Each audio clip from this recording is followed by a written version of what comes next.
भाइयों को हाथ जोड़ के राम राम, सत श्री अकाल। किसान भाइयों, संयुक्त किसान मोर्चा, गैर राजनीतिक और किसान मजदूर मोर्चा ने आगामी 2 कार्यक्रम दिए हैं, जिन कार्यक्रमों के तहत हमारे इस किसान आंदोलन को जो 13 फरवरी से चल रहा है, इसको देश के कोने कोने तक लेके जाएंगे, देश के हर किसान तक लेके जाएंगे। पहला कार्यक्रम ये दिया है कि 15 तारीख को दोनों फोरमों के वरिष्ठ नेता बठिंडा के गांव बल्लो में इकट्ठा होंगे, जो शहीद किसान शुभकरण सिंह जी का गांव है। वहां से 21 अस्थि कलश लेके 3 मोर्चों पर आएंगे, शंभू मोर्चे पे, खनौरी मोर्चे पे, उसके अलावा फतेहाबाद मोर्चे पे जाएंगे। वहां पे इकट्ठे होके अलग अलग राज्यों में वो कलश उसके बाद जाएंगे और वहां पे शहीद किसानों की याद में उनकी अस्थि कलश यात्रा शुरू होगी। हरियाणा के किसान हैं, वो अपने अस्थि कलश अलग अलग जिलों के फतेहाबाद मोर्चे से लेंगे। सोनीपत वाले किसान भाई हैं, वो अपना लेंगे।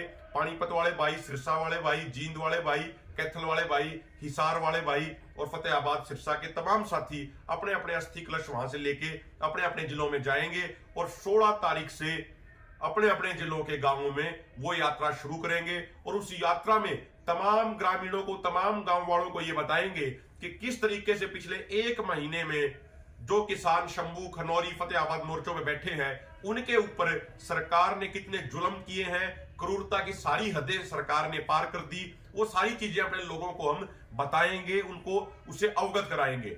उसके बाद 22 तारीख को, 22 मार्च को हिसार के माजरा प्याऊ में वहां पे पहला श्रद्धांजलि समारोह होगा, जिसमें देश भर के किसान नेता पहुंचेंगे।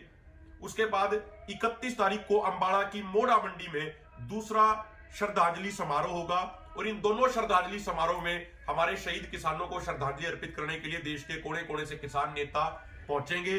दोनों फोरमों की तमाम किसान भाइयों से यह अपील है कि इन दोनों श्रद्धांजलि समारोह में 22 मार्च को हिसार के माजरा प्याऊ और 31 मार्च को अंबाला की मोड़ा मंडी में अधिक से अधिक संख्या में इकट्ठे होकर उन शहीद किसानों को श्रद्धांजलि अर्पित करें, क्योंकि उन शहीद किसानों ने अपने किसी निजी हित के लिए कुर्बानी नहीं दी थी। उन शहीद किसानों ने फसल और नस्ल बचाने के लिए कुर्बानी दी थी। उन शहीद किसानों ने पूरे देश के किसानों के लिए एमएसपी का गारंटी कानून बनवाने के लिए, पूरे देश के किसानों और मजदूरों का कर्ज माफ कराने के लिए, पूरे देश के किसानों के लिए स्वामीनाथन आयोग के C2+50% फार्मूले के अनुसार एमएसपी तय कराने के लिए अपनी कुर्बानी दी है। इसलिए हमारी ये जिम्मेदारी बनती है कि अधिक से अधिक संख्या में उन दोनों श्रद्धांजलि समारोह में इकट्ठे होकर अपने शहीदों को नमन करें, उनको श्रद्धांजलि अर्पित करें।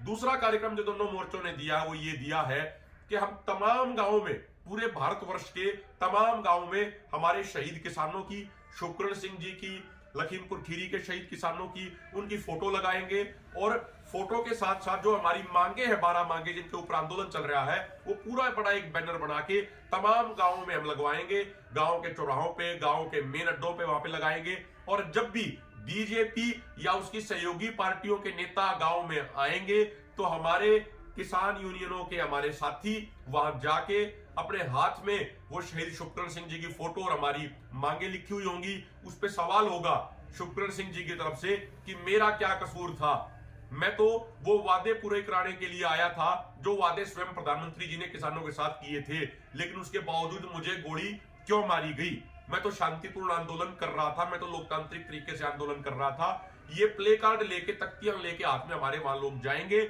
और बीजेपी और उसके सहयोगी दलों के नेताओं से सवाल जवाब करेंगे। यदि वो सवाल जवाब भी नहीं करने देंगे तो फिर हमारे किसानों की मजबूरी होगी, हमारे किसान वहां पे काली झंडी उनको दिखाएंगे। ये दोनों कार्यक्रम संयुक्त किसान मोर्चा, राजनीतिक और किसान मजदूर मोर्चा ने तय किए हैं। हमारी हाथ जोड़ के प्रार्थना है तमाम किसान भाइयों से कि इन कार्यक्रमों को हमें बिल्कुल मजबूती से करना है। और एक बात स्पष्ट कर दे, जो शहीद किसानों की अस्थि कलश यात्रा होगी वो पूरे भारतवर्ष में जाएगी। हमने आपको हरियाणा कार्यक्रम बताया, इसी तरीके से वो उत्तर प्रदेश में भी जाएगी। जब वो यात्रा उत्तर प्रदेश में समाप्त होगी तो उत्तर प्रदेश में कई जगहों पे बड़े बड़े श्रद्धांजलि समारोह किए जाएंगे। वो राजस्थान में भी जाएगी, कर्नाटका, तमिलनाडु, केरला, मध्य प्रदेश, आंध्र प्रदेश, तेलंगाना, गुजरात, तमाम राज्यों में वो यात्रा जाएगी और तमाम किसानों को बताएगी कि किस तरीके से ये सरकार किसानों के ऊपर क्रूरता कर रही है। आप सबका बहुत बहुत धन्यवाद।